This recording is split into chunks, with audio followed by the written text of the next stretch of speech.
questions, but they are not a replacement for the person who is not here. Shira Matsuzawa, Fox News. Working for you. This is Fox 2 News at 6. Tonight at 6, police responding to Braille Street this morning in Detroit. That's where a homeowner tried to stop a break-in. That confrontation then turned violent when he says the suspects fired shots at him, and it was all caught on that video. Fox News' Ingrid Kelly joins us live with this close call. Ingrid. Right. Yeah, exactly. You know, that homeowner says he is so grateful to be alive, and now he hopes those suspects are caught so they don't strike again. Happened really quick. Scary moments for one Detroit family. Just before 3:30 Monday morning, security video alerted the family that danger was just outside their front door. I got an alarm that someone was breaking into the car. So Kenny Bowles jumped into action. Came out to try to kill them, and two guys let off maybe about 14, 15 shots. So, what were you thinking in that moment? Actually, I wasn't. I just got the alarm. I have a 9-year-old, so I just tried to come out and see if I could deter them in any way. Kenny rushed outside so fast that he did not grab his own weapon. And a message on Kenny's doormat, "There is nothing here worth dying for," was never seen by the suspects before they got away. And what did you say to the people?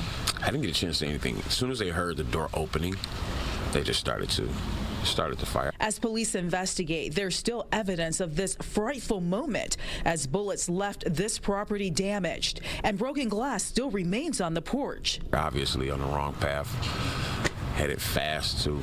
It's just silly because one of us could have lost a life. And as we gear up for the Thanksgiving holiday, this homeowner says he has a lot to be thankful for. A lot to be thankful for, considering there was some penetration. The bullet came through the house. And thank you to Detroit Police for such a fast, speedy response. We have the best, I believe. Yeah, back out here live again. Those suspects, they are still on the run. So if you have any information that can help police, contact Detroit Police or Crime Stoppers at 1-800-SPEAK-UP.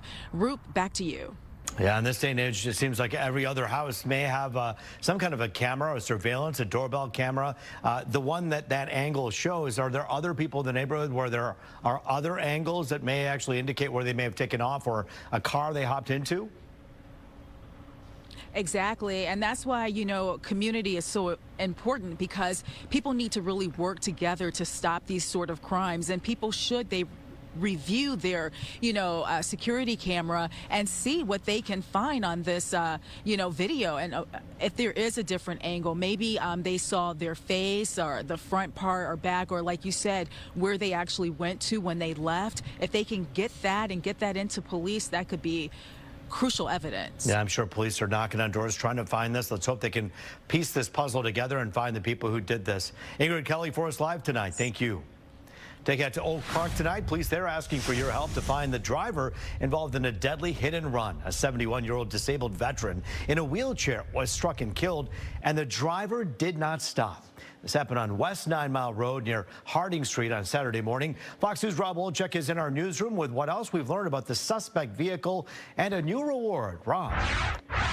Rob, this was a horrible accident, but it was also a crime because the driver didn't stop, didn't call 911. Instead, he or she just drove off and disappeared.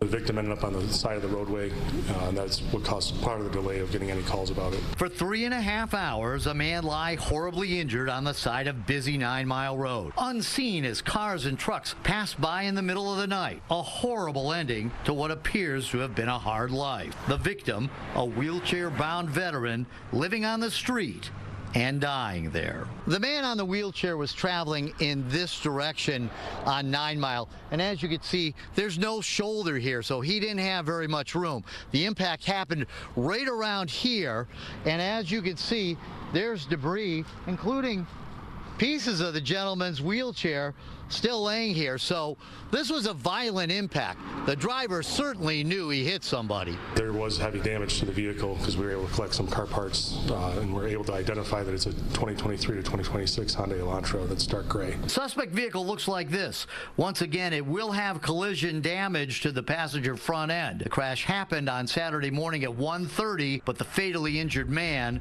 wasn't found until 5 a.m. We did start life-saving measures. We worked CPR for quite some time, and he was pronounced deceased on scene. Police have not identified the man that passed away. They're still trying to contact his next of kin, publicly identified him at least. They do know who he was and that he was a 71-year-old veteran. Now, if you're the person that did this, you need to turn yourself in. If you know of who did this, you need to contact the Oak Park Police or Crime Stoppers. There is a $2,500 reward. Roop? Yeah, Rob, we've often seen when things like this happen and people, out of fear or whatever it is, run away, they usually try to come back and talk to police because it is presumably very hard to sleep at night knowing that you did something this awful. Yeah, and this is a car that's got a lot of damage, so they're going to have to take it to a body shop or hide it in a garage or something. So I would say if you're the person that did this, you need to turn yourself in because they're going to catch you. You know, there's surveillance video and things like that, so they're already working on it. Yeah, we're thinking about that victim here tonight, too. Absolutely. Rob Wolchek for us live tonight in our newsroom. Thank you for that. Fox 2 following a developing story out of Southfield tonight after a heavy law enforcement presence was seen at a condo complex. Southfield police, along with MSP and the FBI, were all on the scene this morning at Willow Pond Apartments on Losser near 9 Mile. Fox 2 is working to learn more about why law enforcement was there. The FBI did tell us there is no current threat to the public. Frightening moments in Clinton Township. You heard about this. A 17-year-old is shot at the mall at Partridge Creek. It happened last night, and police say they're still looking for the suspect. Let's get live to Fox 2's Charlie Lampkin. He has the very latest on the investigation. Charlie. I'll tell you what, Rube, we moved from Partridge Creek to the Clinton Township Police Department. We wanted to get an update from the police as to whether or not they found the shooter. We know that someone was shot. A 17-year-old from Mount Clemens was shot last night just after the Partridge Creek Christmas lighting ceremony, about 7 o'clock, a little after 7 o'clock. But after the shots rang out at Partridge Creek, right in front of the movie theater there, the suspect just took off. Now, you're seeing video here of today. The mall was open at Partridge Creek, and it's a beautiful tree. Everything was nice. But last night, a very, very different story. Clinton Township Police are telling us that that 17-year-old victim and the suspect had some kind of an argument, a verbal argument, got way, way out of hand. The shots were fired, and that was it. Suspect went down. He's at a hospital. He is stable at this time, and that's a good thing. But the suspect on the run. The only description we have is that the shooter was wearing a green hoodie, white flowers on it, jeans and tennis shoes, but that's about it. Again, the reason seemed to be some kind of shouting match. Does that indicate they know each other? Maybe it does, maybe it doesn't. We're not quite sure. Does it indicate they're both young people? Perhaps. Anyway, we asked people shoppers today and others how they felt about this whole shooting, and are they nervous that a shooter is on the run? Take a look. This is like the movies, but this is real life. People running, like big crowds of people running outside, and I was so confused. You live nearby. Are you worried? I was worried. I got a notification on my Ring camera, and it said that there had been a shooting at Partridge Creek. We shut down the store we were in and went in the back and just hid there. A little confused, and I was like, what's going on? And then she was like, I don't know, I just heard pop, pop, pop. They're telling you to make sure your doors are locked and windows are closed. You know, you use common sense. You don't leave your doors open. You don't leave your car unlocked, and, they can pick someone else.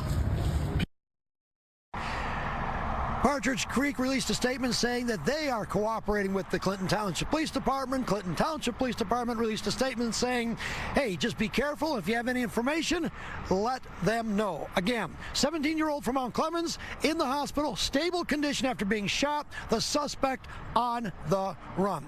I am live here in Clinton Township. Roop, I'll send it back to you. Yeah, I know the description is not very detailed, but when you say a green sweatshirt hoodie with flowers on it, I hate to say this, but someone out there knows someone who is out there in that area who perhaps owns something that particular, that specific in terms of outfit.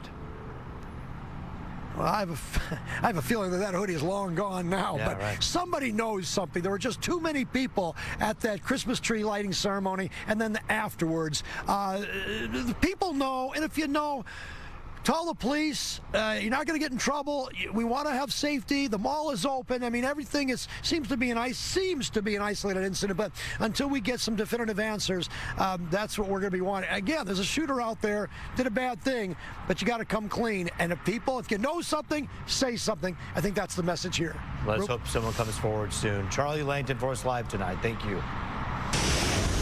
Well, we're still seeing some mild temperatures outside. It's pretty nice out there. Look, we're just a short ways away from December, and we're still dealing with pretty nice weather out here. Rich Luderman with a look at our forecast and the changes that could be coming our way. Roop, there are some changes, and the first of that is going to be tomorrow when we get some wet weather around here for your Tuesday.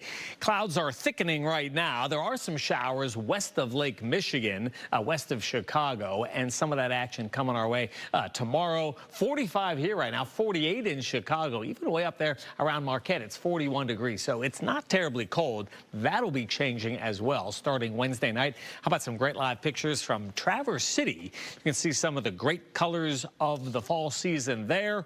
49 degrees in Traverse City. Eventually, we're going to get down to 40 as the clouds continue to stream in from the west. And here are those changes. Some wet weather tomorrow, some wind on Wednesday, and then blustery and cold flurries likely Thanksgiving, Roop. We'll check the weekend numbers coming up in 10. Thanks so much, Rich. Ahead of the Thanksgiving holiday weekend, AAA is reminding all of us to plan ahead and avoid driving impaired. More than 2.3 million people in Michigan are expected to hit the roads for Thanksgiving. Last year, 174 Americans died in drunk driving crashes over the Thanksgiving holiday. That includes on Blackout Wednesday, the night before Thanksgiving, and considered one of the biggest bar nights of the year. We all know that not one good decision is made at 1:45 a.m. in a bar. Not one. Have a plan in place. AAA is highlighting its Tow to Go program to get you home safely. It's active from Wednesday evening until 6 a.m. next Monday. It should only be used as a last resort. Well, you'll probably need to fill up before heading out, and you'll be paying a little more at the pump. According to AAA, the statewide average rose 9 cents over the past week. Right now, drivers are paying $3.11 per gallon of regular unleaded. That's just about the same as the holiday week last year. Those heading north to the Traverse City area will find the cheapest gas in the state, while the most expensive is in Lansing and Ann Arbor. A lieutenant with the Detroit Fire Department demoted and accused of time card fraud. We're live with reaction after the investigation by the city's Inspector General's office. And many parents are concerned their kids are spending way too much time on their phones and tablets, but there's one way they could use them for good. The apps that can help improve health habits. That's ahead in Health Wars. And we know this is shopping season. Well, it's also scam season. Coming up, what we're learning about the man just arrested for what investigators are calling an elaborate identity theft operation. The news at 6 is coming right back.